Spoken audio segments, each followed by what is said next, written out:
আমি বানাচ্ছি Maggi omelette. Maggi omelette বানানোর জন্য আমি প্যানের মধ্যে একটু মাখন দিয়ে নিয়েছি, গলিয়ে নিয়েছি মাখনটাকে। আমি দিয়ে সারা দিকে ছড়িয়ে নিলাম। এবার আমি ডিমটা ফাটিয়ে নিয়ে চিলি ফ্লেক্স আর নুন দিয়ে ডিমটা আমি ফাটিয়ে নিয়েছি, ডিমটা দিয়ে দিলাম।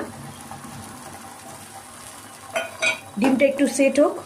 আর ম্যাগিটাকে আমি আগে থেকে বয়েল করে রেখেছি ম্যাগি মশলা দিয়ে ম্যাগিটাকে আমি পুরো রেডি করে নিয়েছি, ড্রাই করে এটা করেছি। একটা ম্যাগি আছে পুরো আমার। ডিমটা সেট হয়ে গেছে। এবার আমি বয়েল ম্যাগিটা দিয়ে দিলাম। আর ম্যাগিটা কিন্তু ফ্রাই করিনি, শুধু জাস্ট বয়েল করেছি। ম্যাগিটা এক সাইডে দিয়ে দিলাম। আর দিয়ে দিচ্ছি উপর দিয়ে একটু মজেরেলা চিজ গ্রেট করে রেখেছি, ওটা দিয়ে দিলাম। এবার ডিমটাকে আমি অমলেটটাকে আমি করে নেব, এটা দিয়ে কভার করে দেব।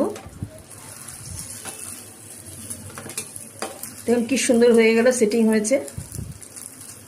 এইভাবে বাচ্চাদের টিফিন বক্সে করে দেবেন বা বড়রা স্ন্যাক্সে করে খাবেন, ভালো লাগবে। ভালো লাগলে একটু লাইক কমেন্ট শেয়ার করে দেবেন। ভালো থাকবেন, সুস্থ থাকবেন, ধন্যবাদ।